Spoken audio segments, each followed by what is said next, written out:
Greetings, users. How are we feeling about the grid coming to us? It's as if it's our destiny or something. Like that guy Kevin Flynn said that one time. Was that dorky? It doesn't matter. Okay, let's move on. The Tron Ares trailer just came out last weekend, and I have a lot of thoughts on it, and now you're going to hear them. Are you ready? I'm ready. Let's get into it. Tron is an obsession that I procured overnight.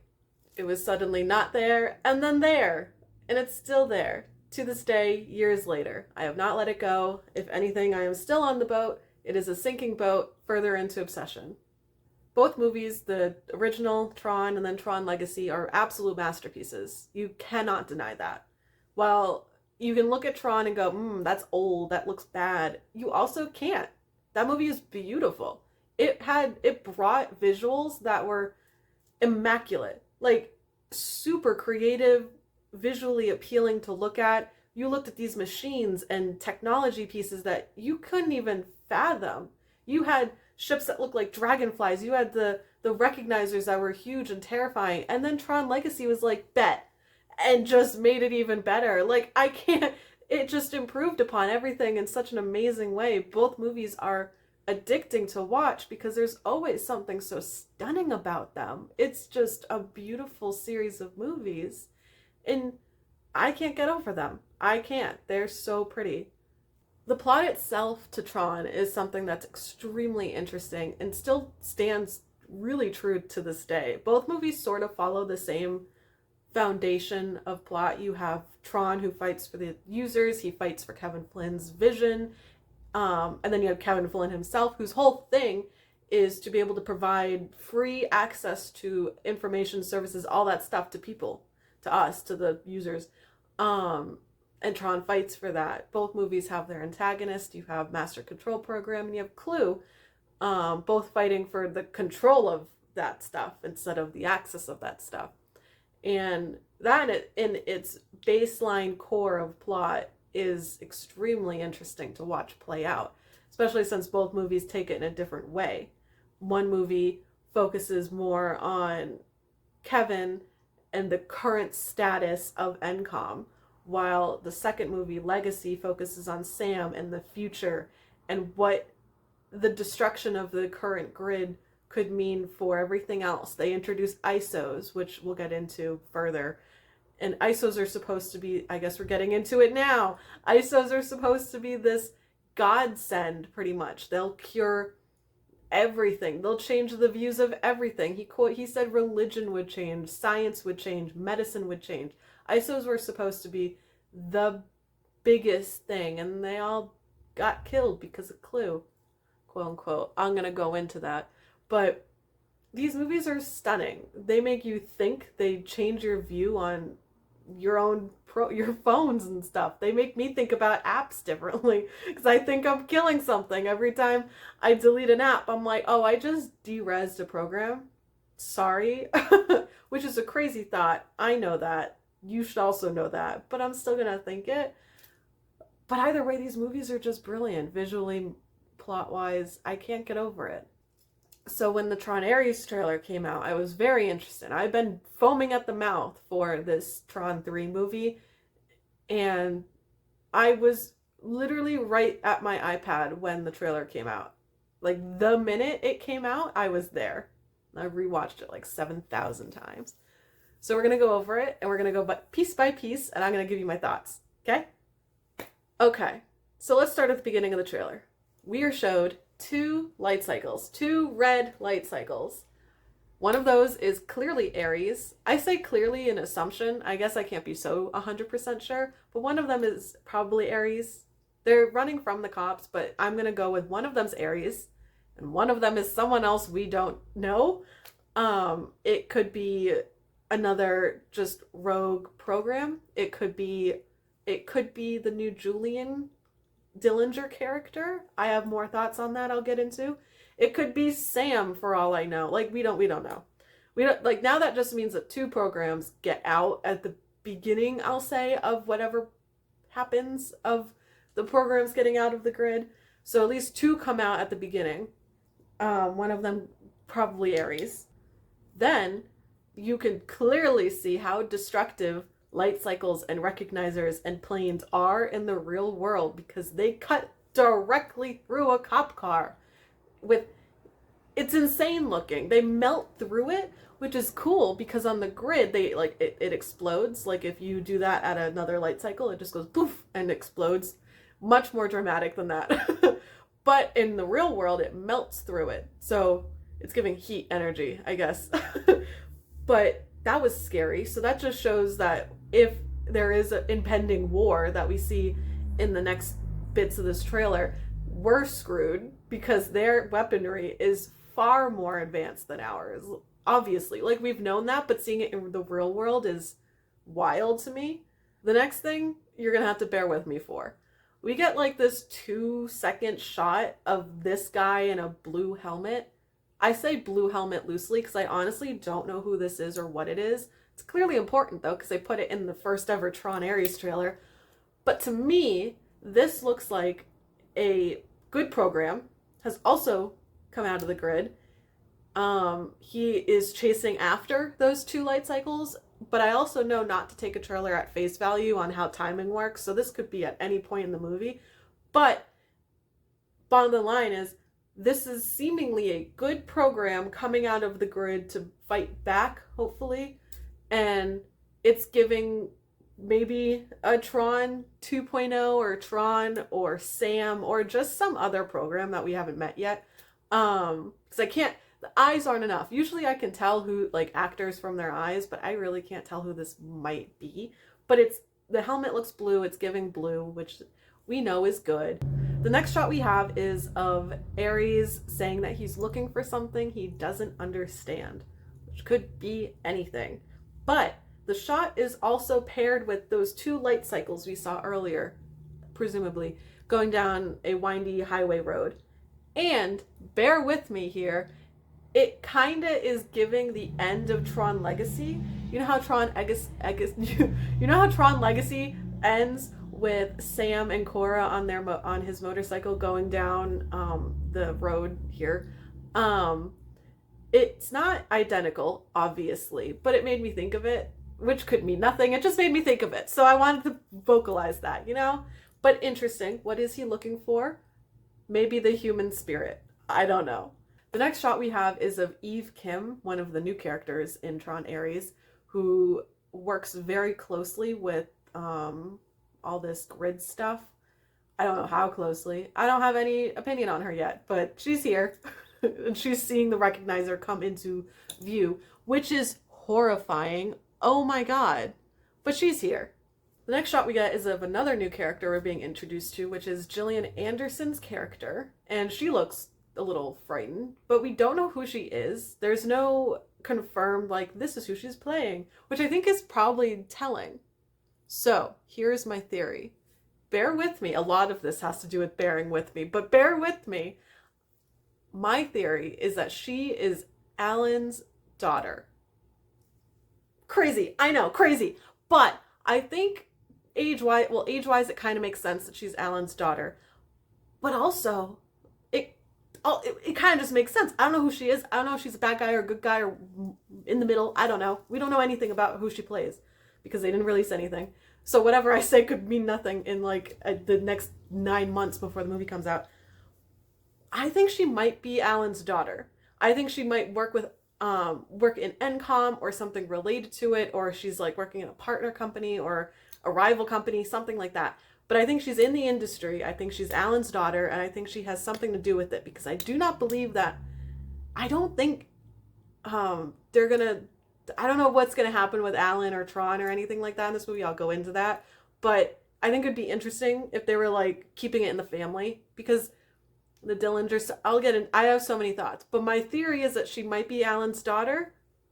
I don't know. She could just also be a CEO. I don't know.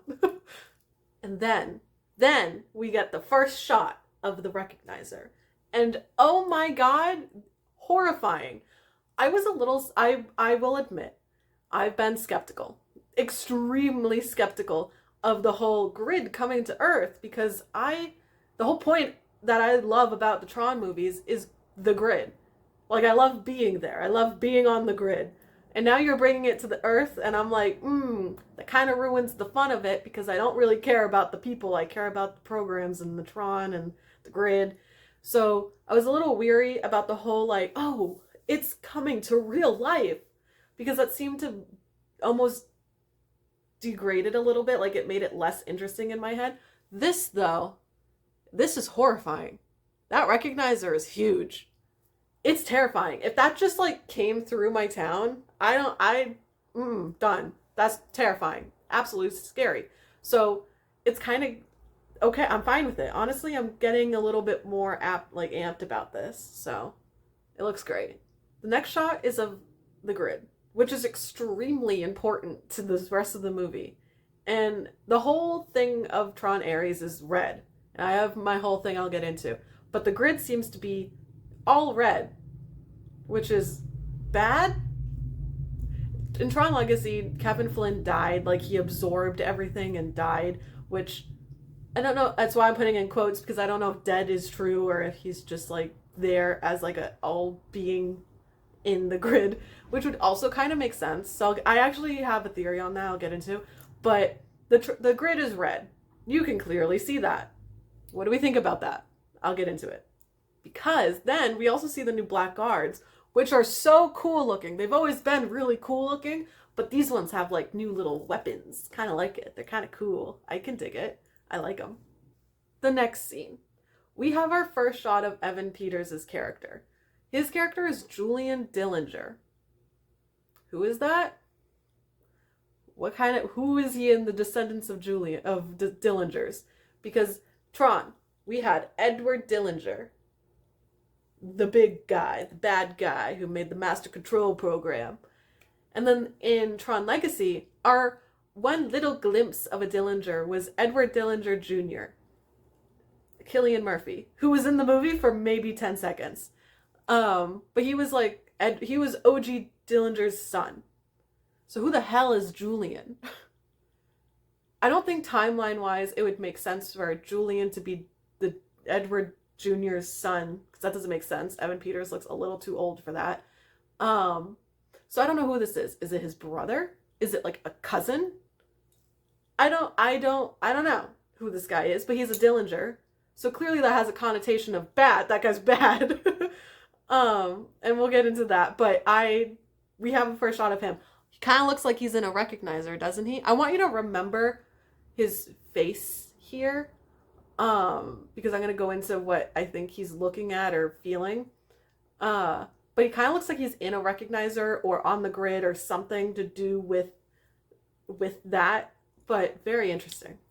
Who is he? Moving on from that, we also get a shot of human weapons attacking a recognizer / plane, light plane, light bikes, and terrifying. It does nothing.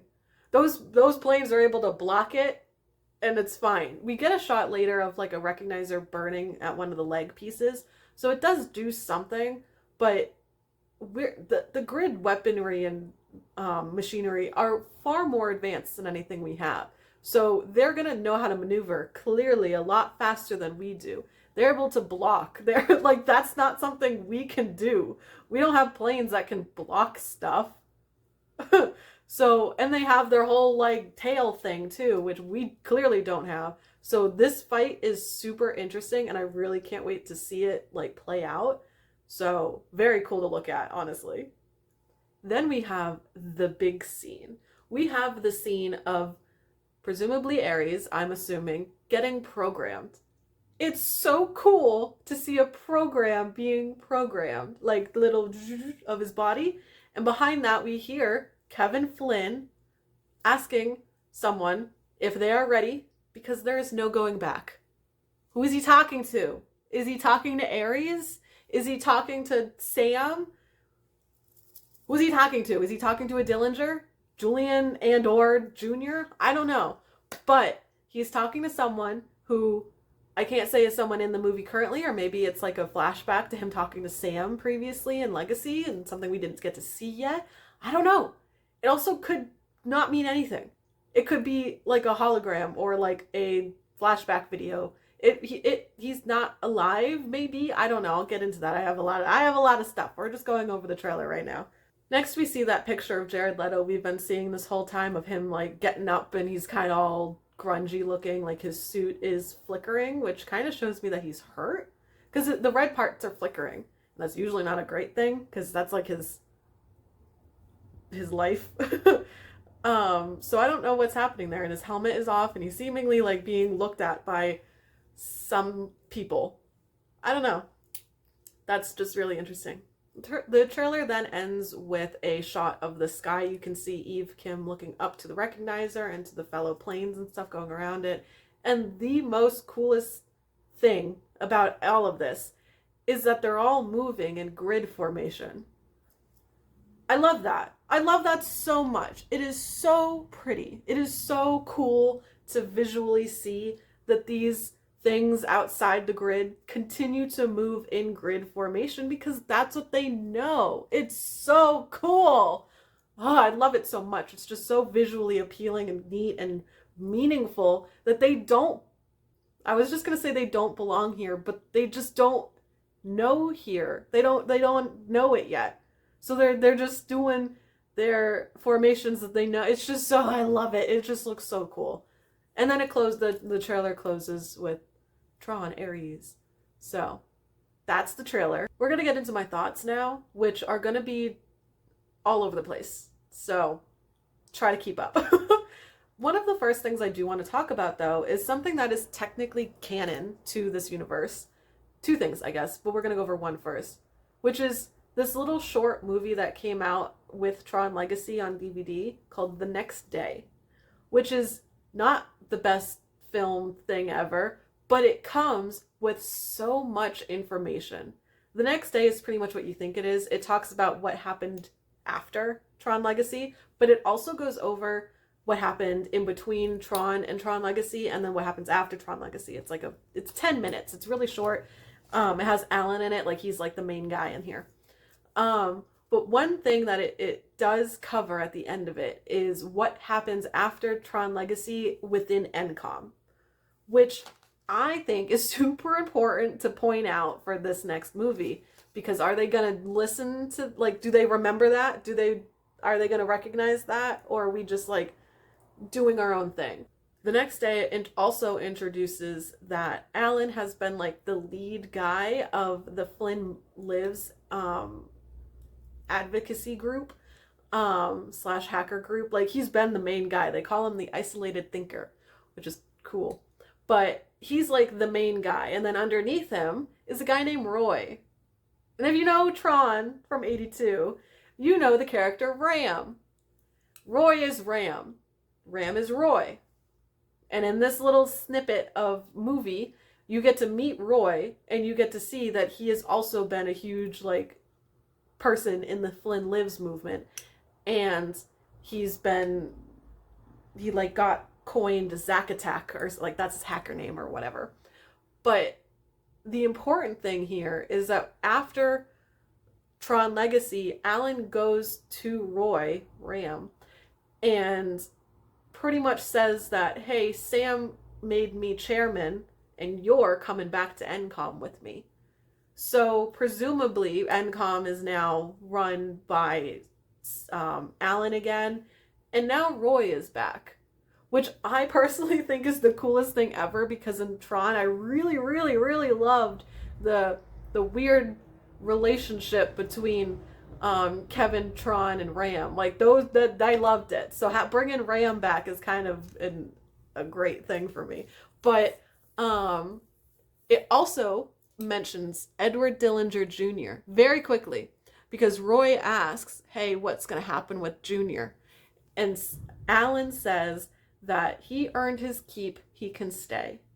So Edward Dillinger Jr. is presumably still within NCOM at that time and forward until now, maybe?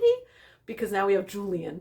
But it clearly shows that those three characters are currently in NCOM. I can't say currently. Were in NCOM for a very important period of time. I don't know what that means moving forward, though. But that is how we ended Legacy, technically, canonly. Like in the real world, I should say. Is that's how that happened. Sam is also showed in the next day little movie clip. He's at the very end that he's like walking into NCOM and there's reporters all around him going, "What would your father think about what you're doing right now?" And I'm like, why are you asking him that? But anyway, they show him very briefly. He opens his shirt to show that he's wearing like a Kevin or Flynn Lives t-shirt. But what I took from this is that in this scene, Sam has facial hair, which could mean nothing. But to me, that shows passage of time. Because from the ending of Legacy to whenever the end of Lives, the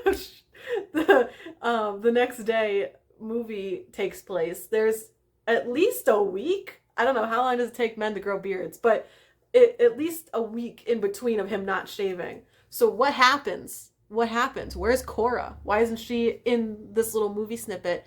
And where is she in Tron Ares? Like, what happens between there? Can programs even withstand our universe? Like, can they live on our plane of existence? Can they? Did Cora just not make it? What happened to her? Why does he have facial hair? Facial hair kind of shows that, like, he didn't shave, he was in distress, something was going on, he was either in distress, he was focused, something had his attention for some time, leading him to not shave, because it doesn't look amazing. So clearly I don't think it was intentional. So something happened in that span of time where he grew facial hair. Oh, I sound like a crazy person, but doesn't that make sense? Something happened there. But he comes back to NCOM somehow. He's still like the big stakeholder, whatever. And then Alan is there, Roy Ram is there, and that's kind of, and Edward Dillinger Jr. And that's kind of where we're left off. We have no word on Cora whatsoever. She's just brought in by motorcycle, and then we don't hear from her. So I'm going to say something. I'm not too surprised that Cora isn't being brought back up. These movies have a tendency to follow a pattern when it comes to their women characters. Because in the original Tron, you have Lori, or Yori, depending on user or program. And she is in the first movie, and she's kind of vital to the first movie, like relationship and stuff-wise. And then she's not mentioned whatsoever in Legacy. So she's completely just like cut. They do talk about like Kevin's wife very briefly, but she was with Alan at the end of Tron. So I don't know if she bounced back to Kevin. So I can't really say if that was his wife or not, but who knows? I don't know. But she's not mentioned. And then we have Legacy, where Cora is brought in, a very, very important character, I must say, because the ISOs are influential to everything. And she's not brought up again in the little movie, 10-minute movie, and now this movie. So I don't know. They have a tendency to just be like, we'll focus on the other guys. Which isn't saying anything. I'm just making an observation about the previous movies. But I don't know. I think her being an ISO is extremely important, and I really hope we get more information on that. Because we were supposed to get so much more information on ISOs from the animated show Tron Uprising, but we only got one season of that show. And the whole ISO thing was supposed to be like season 2. Which I'm not mad about, clearly. I'm fine. But Tron Uprising had so much plot for the grid stuff and the ISO stuff. And we kind of just don't have that in these movies. So I don't know what's going to happen in Tron Ares, but we have to remember how important the ISOs were to Kevin Flynn. The ISOs were his babies. Like, he found those ISOs and realized how much goodness he could bring to the outer world. Like, he realized that they could change everything. They could cure everything. They would change people's opinions on everything. They were influential. And then Clue also saw that and went, no, and killed them. Most of them, all of them. Cora lived, and presumably others have lived also. So I don't know, maybe Ares isn't an ISO because we can see him being programmed. But who's programming? Okay, we'll get into that. But tangent on that, I guess, about how Cora is probably not coming back, but the ISOs might slash should be. Okay, now we're going to talk about the coloring of the Tron movies. The first Tron had really no influential say on what colors were good and bad. The only color we had that was bad was red. Red meant Dillinger. And all the other colors were pretty much just neutral slash also bad people could be though. It was like mixing of colors. Like you couldn't really tell if greens were good or greens were bad or blues were good. Like everyone just had their own color, which was very fun visually. But red was the bad guys. And then Tron Legacy happened and they made blue good and like white kind of also depending on the character. And then they made like that yellow orangey color bad because that's what Clue was. Clue was the bad guy. Then you had Rinsler, who was like a mix of that orangey color and red. But he had his own thing. You know, I'm not going to go into the Rinsler arc of Tron, probably. I said probably so quick because I actually have no idea. But I'm probably not going to go into that because that's not here or there. But just know I do have opinions on that. But we're not going to go into that right now. Maybe I'll make a second video. Who knows? But he had his own thing going on. This third movie, big red vibes. Red is everywhere. We have red in absolutely every scene of that trailer, every promo pic, everything is red. And if you remember what I just said 30 seconds ago, red is the Dillinger color. So, but programs also look like their users. Like Clue is Kevin. And then like Tron is Alan. So who's Jared Leto playing who is a user? That's my question. Because I have very quickly, without remembering that users look like, or programs look like users, was that Evan Peters' new Dillinger character was Ares. But I'm like, no, because that's not how that works whatsoever. So there is another character we're not being showed, which is Jared Leto's secondary character of his user. I don't know. Bear with me as I'm like talking through this. But the interesting thing is this is a reach, but there was a promo photo of Ares that came out a while ago, like when they were first like showing us shit, and his back is turned, and on his back little panel thing, you can kind of make out the word Dillinger. Can you? I can. I may be pulling that out of my butt, but who knows? It kind of looks like the word Dillinger, which is weird because how did it get there? Like, what is happening? Like, does Evan Peters have a program on the grid also? Probably. Like, that would make sense, right? And then Ares is another program by like a partner of Julian. I'm going to bounce back between saying Evan Peters and Julian. Sorry, but you know what I'm talking about. Like, are they like partners in NCOM or wherever? Who is that? I guess is my question. Like, how do you get that insignia on him if not by like a person in the real like world? Like, did Evan Peters like give him that? No, because it's I have too many thoughts in my head. But my next thought is a theory. My next thought is a theory. Here's my big theory. We have Julian, who is a Dillinger child, cousin, something, whatever. He's a Dillinger. I think that Edward Dillinger Jr. is not in this movie. First off, I don't think he's in this movie. I think might be talked about. I think he might be brought up to just say, oh, he quit. This was too much for him. I don't know. And then we hired his cousin, Julian. I don't know. I do think, though, that Julian somehow finds old code of the Master Control Program written by Edward Dillinger Sr. way back when in the 80s. And I think he sees that code and goes, now that's interesting. I could gain control over X, Y, and Z if I put that code in this system.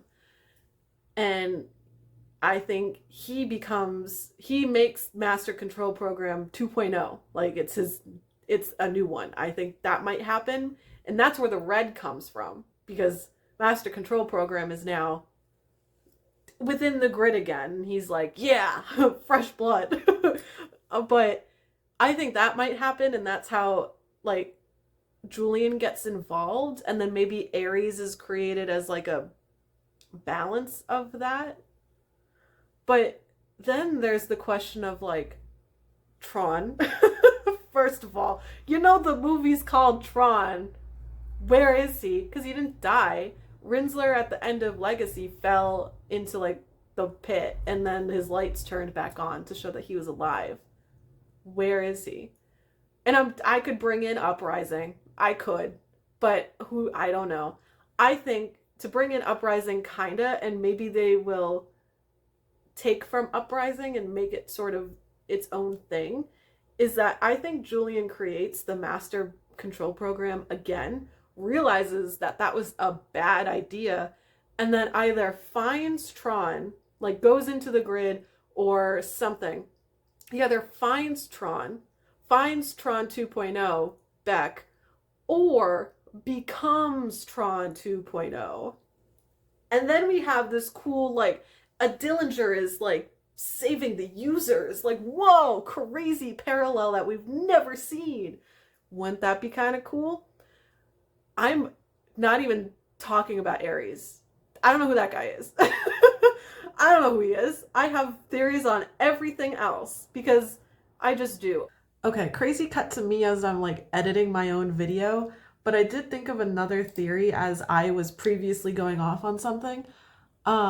It could also be the parallel that it's not just Dillinger, like Julian's thing. It's Dillinger does the whole bringing master control program into it, screws up the whole grid. People see, oh, that's not good. We probably shouldn't have that. Ares is already created within the grid. He sees that that's bad and goes out of the grid to try to find Tron to fix it, or Alan, or like tries to find Tron, but he's ending up finding Alan or Sam or something.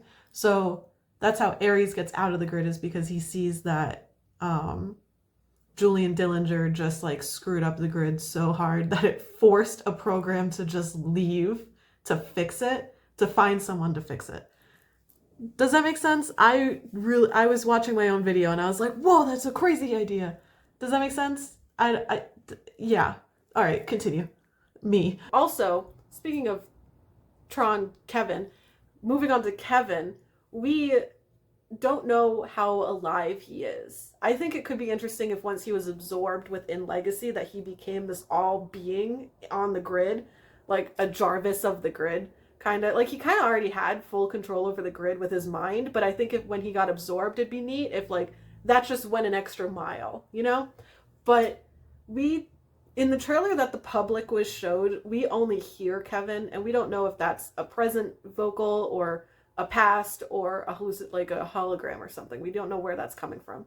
But there is a shot of Flynn that was promoted at like D23 of him in purple. Purple. We don't see purple. Which also gives me the vibe of him being like, I don't want to use the word God, but just like being within the grid. Like, why is he purple? Kind of a vibe though, but is he alive? Is he his own hologram on the grid? Like, he's clearly not present enough to stop the overrun of Dillinger on the grid.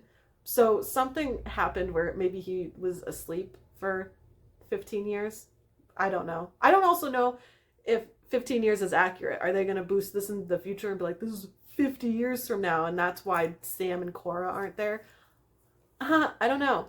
But we have the whole is Kevin alive thing. What is this Kevin Flynn? Why is he purple? Is he an all-being? Where's Tron? Do we get Tron from Julian? Like, does he go find him? I think Julian's going to have an arc of, like, badness and then good. And that's why I think he might bring Tron back into this movie. Because you need to bring Tron into this movie. Point blank. It's his name. And he that's his whole thing. Anyway, I think that might happen. I think the Ares character is a character of confusion. He's built out of the ego of Julian / another guy who think that bringing a program into real life is what we need. We need that extra connection to the grid. Like, we need to bring someone here so we can get something from them. And it's not an ISO. So how do we bring ISOs back into this? We need to do that somehow. We don't need to, but ISOs is a whole thing that isn't touched upon whatsoever. I had no ending to this. I was just going until I kept going, you know? Obviously I'm doing this right after the first trailer comes out. So between now and October, there will be more trailers and promotions, and anything that I just said could be immediately proven wrong. So I'm not saying I'm right about anything. I'm just like vocalizing any idea that comes to my head. Those are my theories. I don't know if anything of what I just said was coherent. I just really wanted to talk about Tron, and we did. Thank you guys so much for watching. I really appreciate you getting through whatever ramblings I just said. I have no recollection of anything I just said, but, you know, it was probably something. Who knows? But thank you guys for watching. Please like and subscribe, and if you have any theories or ideas about anything I just said in the trailer, please tell me. Please contact me. I want to talk about it. I want to ramble more, so tell me what you think. I want to know your theories. There's so many things that it could be. See, I'm going off again. We're going to go before I continue. Thank you guys so much for watching. Tell me your theories down below.